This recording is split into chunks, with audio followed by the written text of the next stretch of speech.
What more could possibly be said about the Castlevania series that hasn't already been said? The very first entry in the Castlevania series was an instant classic, and I'm pretty sure everyone's in agreement on that.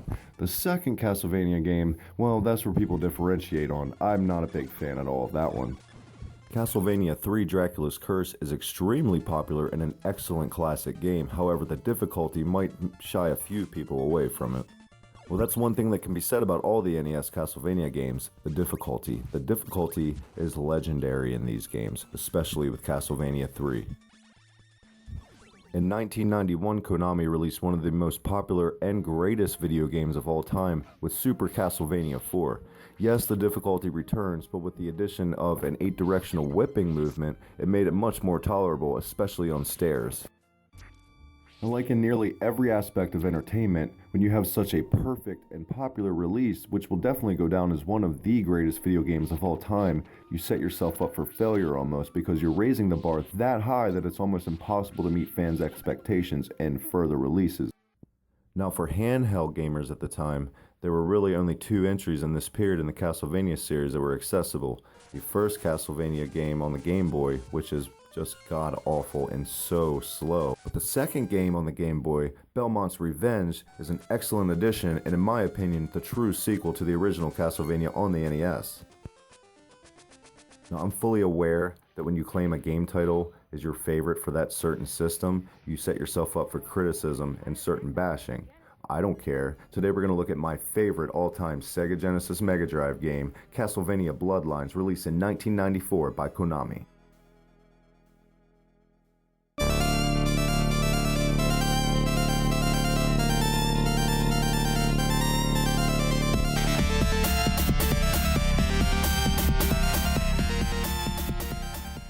Known as Vampire Killer in Japan and Castlevania the New Generation in Europe, Castlevania Bloodlines, released in '94, concerns a legendary vampire named Elizabeth Bartley, who is Dracula's niece, suddenly appearing in the 20th century.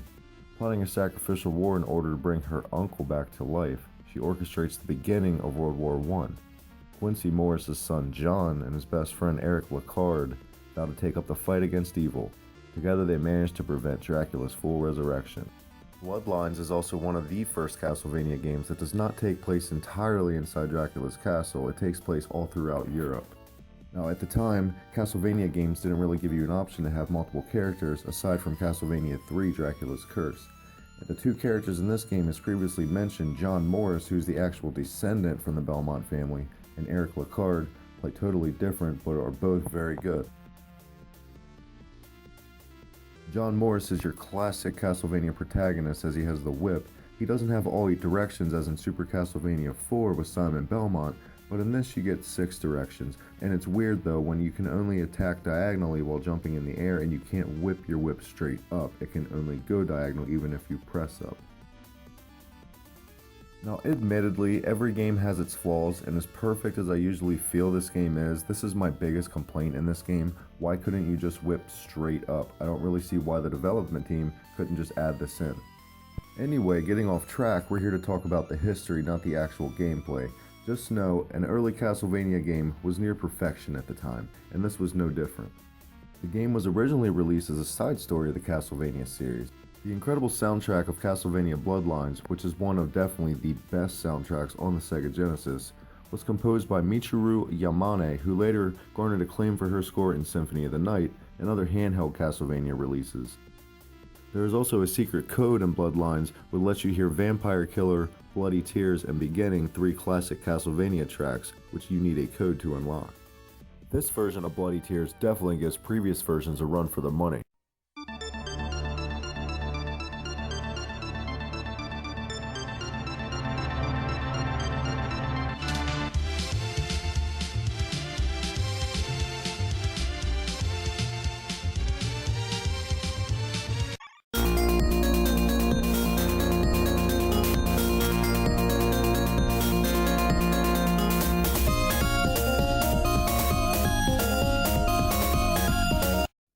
Ironically, they snuck in the theme of Simon from Super Castlevania 4 after defeating Elizabeth.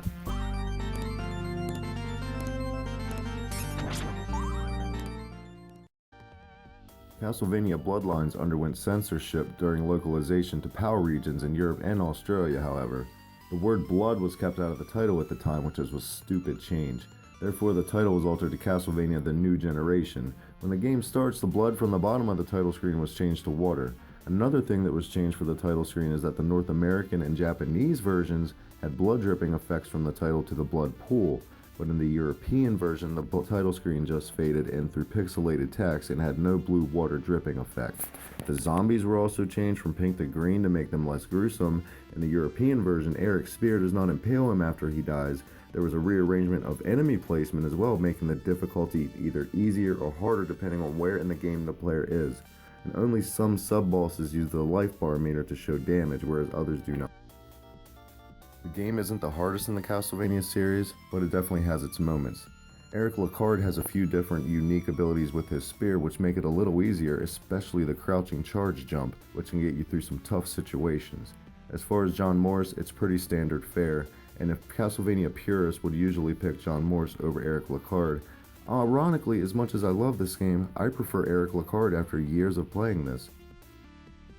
As far as graphics go, this is definitely some of the best you'll find on the Genesis. The reflection effects on the water always stand out when I think of this game immediately. Little details on the skulls in the background, moving platforms, and a 3D effect. You just can't go wrong with the graphics for this game. Definitely one of the best for the Sega. So if you've mastered one of the more well-known Castlevania games and are looking for a new experience, or you've forgotten about this classic, it's never too late to go back to Castlevania Bloodlines. I could honestly put this game in any day and it would never get old. That's how much I fell in love with this game as a child, and it still holds true today. This is Hibiki History. Tune in to class next time when we're going to check out the original Sony PlayStation.